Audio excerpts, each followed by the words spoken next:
Curso Seguridad Informática. Docente Guillermo Gil.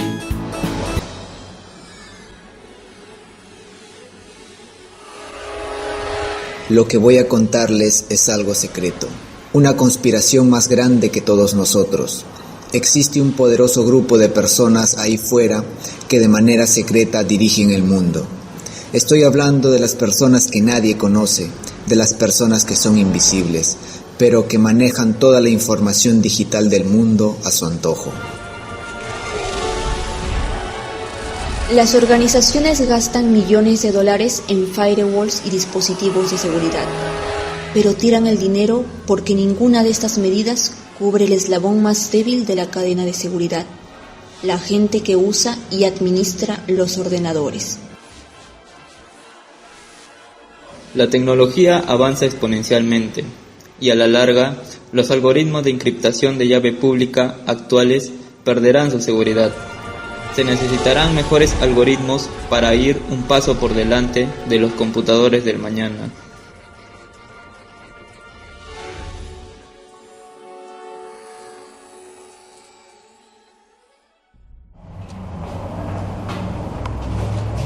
Hola, ¿qué tal? Mi nombre es Alexander Santos.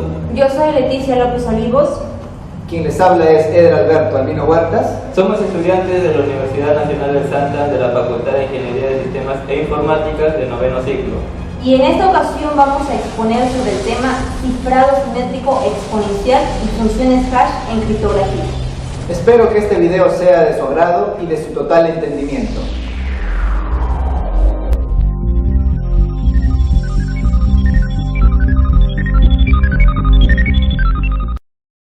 Bien, ahora vamos a pasar a visualizar los conceptos de cifrado asimétrico. Como primer punto, vamos a ver qué es cifrado asimétrico. Cifrado asimétrico significa aplicar, pero ¿qué vamos a aplicar? Un algoritmo de cifrado determinado junto con una clave. Esta clave, que más adelante vamos a ver, es una clave pública y una clave privada. Solamente esto se aplica a lo que respecta cifrado asimétrico. Como decía, se aplica a una clave determinada, información que se quiere transmitir confidencialmente. La información de hoy en día se transmite confidencialmente y solamente tanto emisor como receptor pueden visualizar dicha información, más entes externos no. Dentro del cifrado digital encontramos dos tipos de seguridad. Uno de ellos es la criptografía simétrica y la criptografía asimétrica. La criptografía de clave asimétrica también es conocida como clave pública y esta emplea dos llaves diferentes en cada uno de los extremos de la comunicación. Bien, la criptografía de clave asimétrica también es conocida como clave pública, como ya había dicho antes, en donde va a emplear dos llaves diferentes en cada uno de los extremos de la comunicación. Como podemos ver en la imagen, tenemos un emisor A, por decirlo así, y un receptor B, en donde van a enviar dicho mensaje conteniendo el mensaje que va a enviar el emisor. Por ejemplo, una clave pública se va a enviar y el receptor va a tener una clave.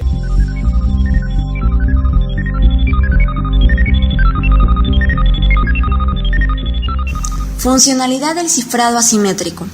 Las dos principales ramas de la criptografía de clave pública son el cifrado de clave pública y las firmas digitales. En primer lugar tenemos el cifrado de clave pública. Un mensaje descifrado con la clave pública de un destinatario no puede ser descifrado por nadie, incluyendo al que lo cifró, excepto un poseedor de la clave privada correspondiente. Un cifrado de clave pública se basa en el uso de una pareja de claves, la clave pública y la clave privada, de las cuales una se usa para cifrar y la otra para descifrar. Su función es garantizar la confidencialidad del mensaje. Una analogía al respecto es la de un buzón con una ranura de correo. la ranura de correo está expuesta y accesible al público. Su ubicación, que viene a ser la dirección de la calle, es en esencia la clave pública. Alguien que conozca la dirección de la calle puede ir a la puerta y colocar un mensaje escrito a través de la ranura. Sin embargo, solo la persona que posee la llave, la clave. En segundo lugar tenemos las firmas digitales. Un mensaje firmado con la clave privada del remitente puede ser verificado por cualquier persona que tenga acceso a la clave pública de dicho remitente, lo que demuestra que este remitente tenía acceso a la clave privada y por lo tanto es probable que sea la persona asociada con la clave pública utilizada. Esto nos va a permitir determinar la entidad originadora de dicho mensaje. Cualquier manipulación del mensaje repercutiría en un distinto resultado del algoritmo del resumen del mensaje. Se asegura así que el mensaje no ha sido alterado. Una analogía con las firmas digitales son las cartas con sello. El mensaje puede ser abierto por cualquier persona.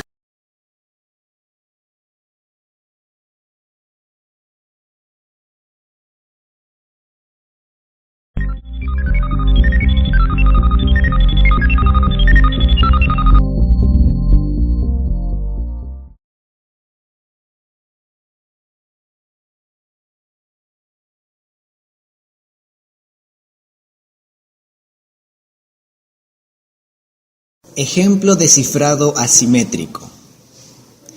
En esta oportunidad mencionaremos dos, específicamente que es utilizado para cifrar, que veremos a continuación el ejemplo, donde Sandy quiere enviar un mensaje a Agustín, pero Sandy quiere asegurarse que ese mensaje solamente lo pueda leer Agustín. Entonces, lo que hace Sandy es agarrar su llave pública de Agustín y cifrar el mensaje. A continuación, el mensaje queda cifrado. Luego, Sandy lo va a enviar a través de la internet. El mensaje llegará al buzón de Agustín y Agustín cogerá su llave privada para que pueda descifrar el mensaje. Así la comunicación será segura entre los dos. Ahora, el otro tipo de aplicación es solamente para autentificación de documentos. En este caso viene a ser el mismo ejemplo, solo que ahora Sandy coge la llave privada de ella, la llave privada de Sandy, coge su llave privada, firma su documento, el documento queda firmado, luego lo envía a través de la internet, llega al buzón de Agustín y Agustín coge la llave pública de Sandy para verificar que ese documento ha sido redactado o ha sido enviado netamente.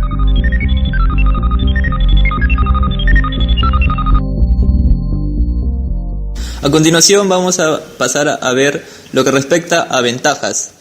Una de las ventajas, y la cual es más notoria para el cifrado asimétrico, es que la distribución de claves es mucho más fácil y mucho más segura. Otra de las ventajas es que con este cifrado, con el cifrado convencional, se requiere que ambas partes compartan una clave secreta. Cada par de emisor y receptor deben compartir una clave secreta. Por lo tanto, una de las mayores desventajas que se podría recalcar también es la necesidad de un medio de distribución segura de las claves entre emisor y receptor. Podemos decir también que en el cifrado asimétrico este problema desaparece, porque no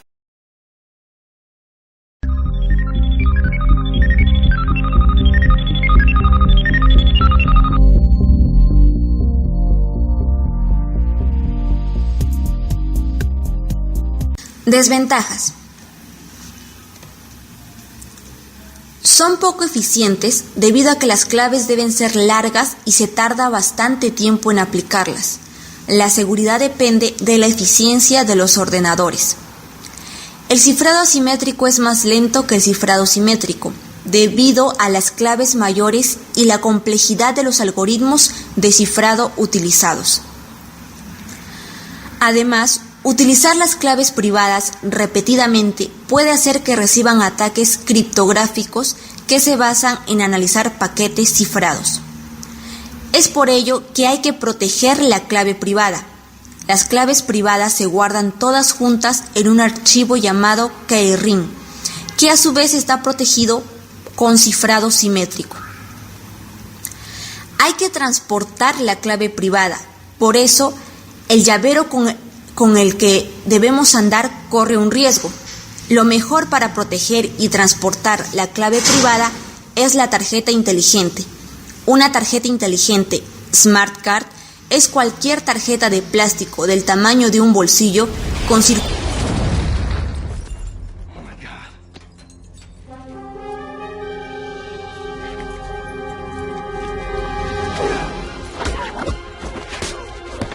Ahora veremos cifrado asimétrico exponencial, específicamente, que tiene como subtítulo cifrado exponencial con clave de receptor. Ahora, ¿pero en qué consiste esto? Primero, tendremos la fórmula, que es representada de la siguiente manera, en la que la operación de cifrado, el subíndice D, significa el uso de la clave privada del emisor E en el extremo emisor, y el subíndice E, el uso de la clave pública del emisor E en el extremo receptor, lo que viene a ser la siguiente fórmula. Ahora, también tendremos o diremos que M debe ser un entero positivo menor que N sub E. Y esta operación se usará para autentificar la identidad de un usuario mediante una firma digital y al mismo tiempo la integridad del mensaje que se va a enviar. Como bien dijimos, se utiliza para firmas digitales. Y software que utilizan este tipo de firmas digitales son, primero, el Atento, luego DigiSigner,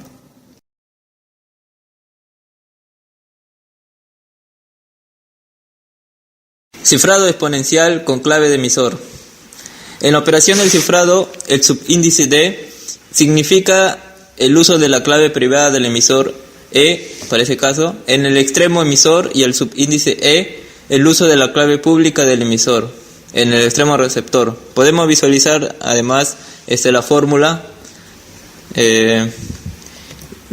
Esta operación se va a usar para autenticar la identidad de un usuario mediante una firma digital, al igual que la integridad del mensaje.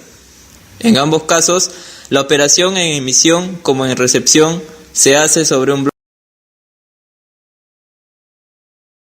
Cifrado exponencial genérico tipo RSA. Se plantea un grupo de trabajo, donde la fórmula es la siguiente: N es igual a P por Q. Esto es phi de N, que es igual a P-1 por Q-1. Como paso siguiente, se elige una clave pública representada por la letra E y una privada representada por la letra D, lo que nos da la siguiente fórmula: E por D mod phi de N nos da igual a 1. Esto podemos reemplazarlo de la siguiente manera: E por D también sería igual a K, que viene a ser una constante, multiplicado por P-1 por Q-1 más 1. Teniendo por último la siguiente fórmula: E por D es igual a K por phi de N más 1. Estas fórmulas se resuelven de dos modos. Por el teorema de Euler tenemos la siguiente fórmula: m elevado al exponente de k de phi de n mod n nos da igual a 1. Y esto se da para todo m que sea número primo con n. Por el teorema del resto chino tenemos una forma diferente. m elevado a ed, que viene a ser la clave pública y la clave privada, es igual a m mod n. Y esto se reemplaza de la siguiente manera. M elevado a ed va a ser igual a m mod op, o si no, m elevado a ed va a ser igual a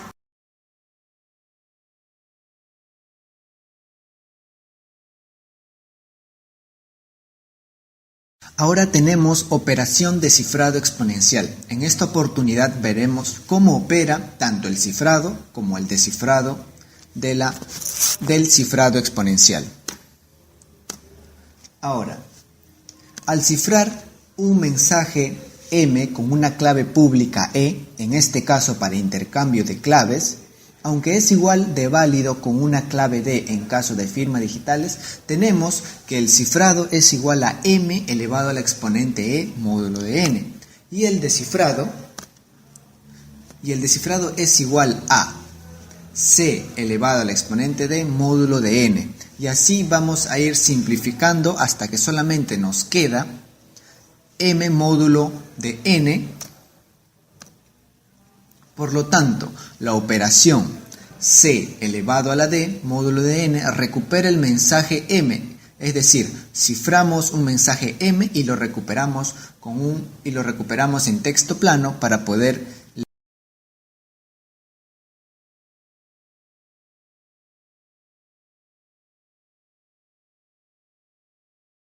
Uso de las funciones hash en criptografía.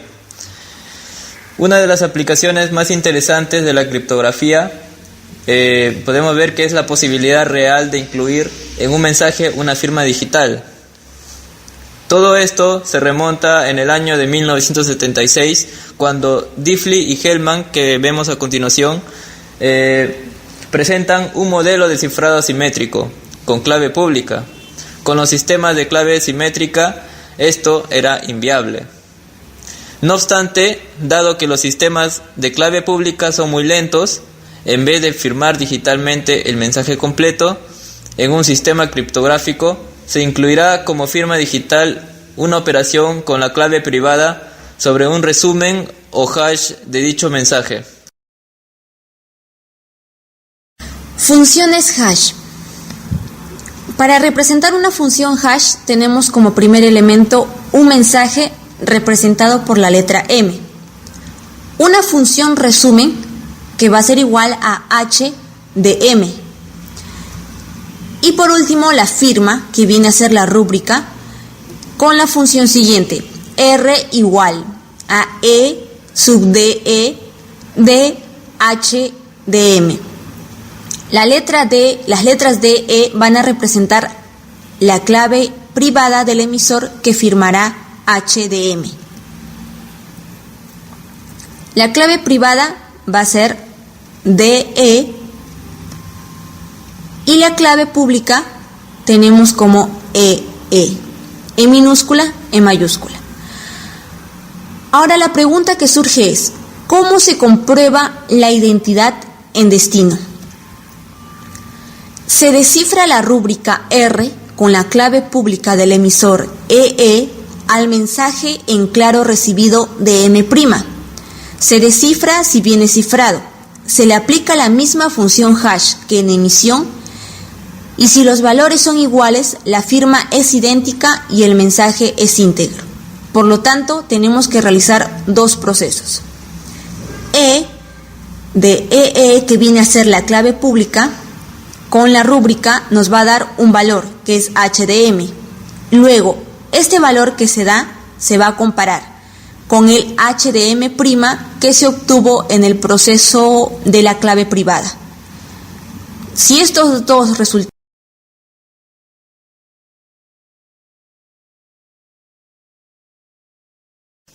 Ahora veremos lo que es la taxonomía de las funciones de hash o hashing. La taxonomía o arquitectura de estas funciones. Bien, tenemos que las funciones hash se dividen en dos partes principales.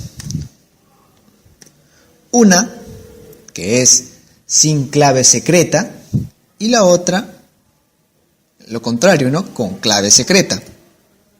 Ahora, tenemos que sin clave secreta se divide en dos partes: la detección de modificaciones, los MDC y los MIDS, y otras aplicaciones.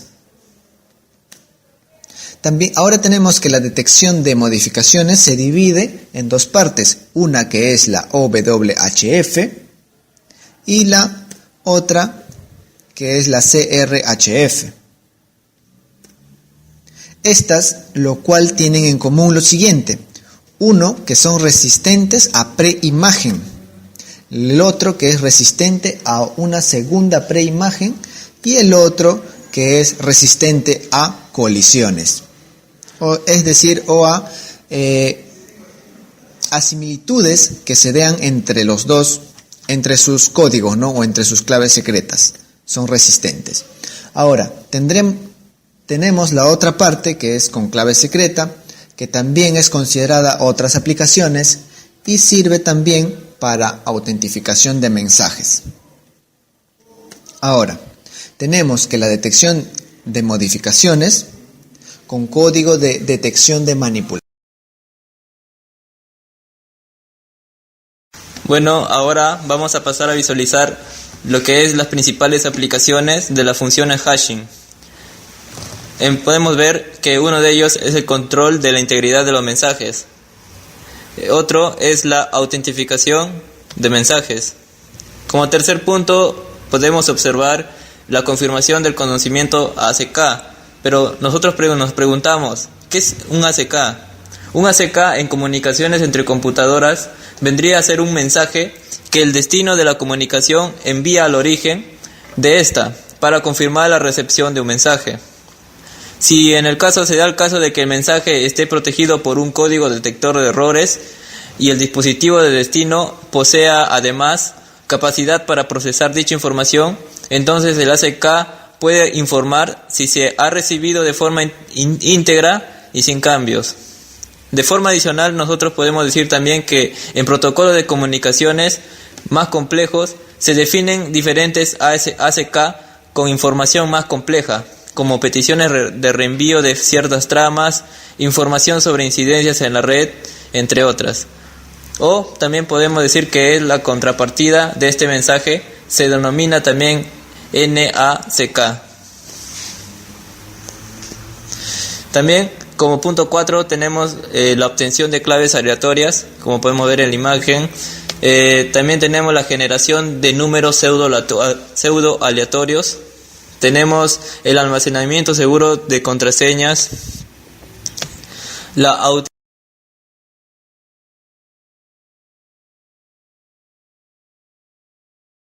Seguridad asociada a una función hash. Supongamos que hemos creado una función hash de forma que el resumen es solo 4 bits, independientemente del tamaño del mensaje de entrada. La pregunta que surge es la siguiente: ¿cuál es la probabilidad de que dos mensajes distintos tengan igual función hash? Si esta probabilidad fuese muy baja, en este caso un 16avo hash desde 0000 hasta 1111, podría darse el siguiente caso: alguien modifica nuestro mensaje firmado y envía ese mensaje falso con la firma del primero, ya que en ambos casos son los mismos 4 bits. Tenemos el primer mensaje, que es el siguiente: rechazamos el contrato por no interesarnos nada. Y tenemos un segundo mensaje, donde se lee una frase distinta: firma todo lo que te pongan porque nos interesa. Si aplicamos la función hash a estos dos mensajes, tenemos el mismo valor, 1101. Observe que ambos mensajes tienen 47 caracteres. Así podríamos crear una gran cantidad de mensajes diferentes que digan casi lo mismo, incluso con igual número de caracteres, hasta que los dos hash coincidan. Es por este motivo que las funciones hash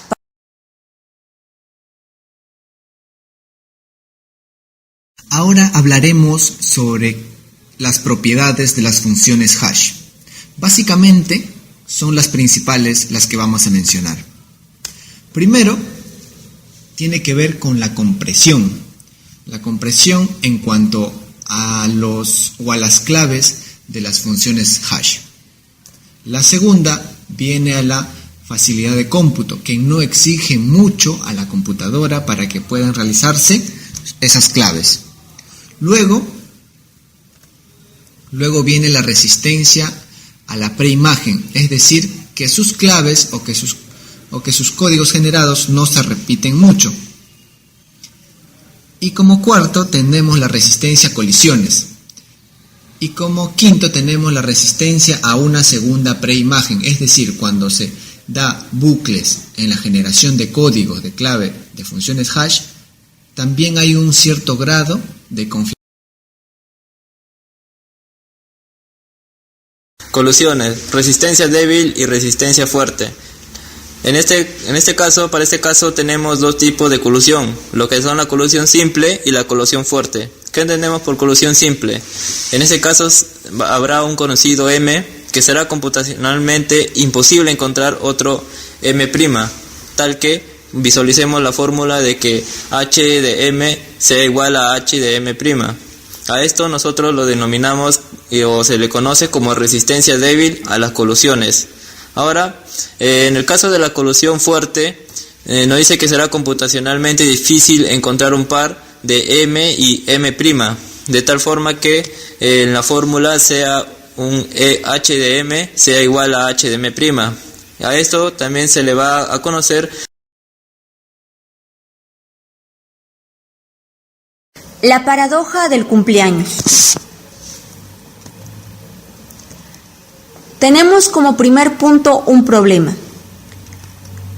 ¿Cuál será la confianza, una probabilidad mayor del 50%, de que un aula con 365 personas, donde no se tome en cuenta las fechas del 29 de febrero en los años bisiestos, dos de esas personas al azar cumplan años en la misma fecha? La solución es la siguiente. Se escribe en la pizarra los 365 días del año y entran al aula de uno en uno, borrando el día de su cumpleaños de la pizarra. Para alcanzar esa confianza, basta que entren solamente 23 personas al aula. Esto es un valor muy bajo, en principio inimaginable, y de ahí el nombre de paradoja. ¿Cómo explicamos esta solución? El primero en entrar tendrá una probabilidad de que su número no esté borrado, igual a n entre n igual a 1.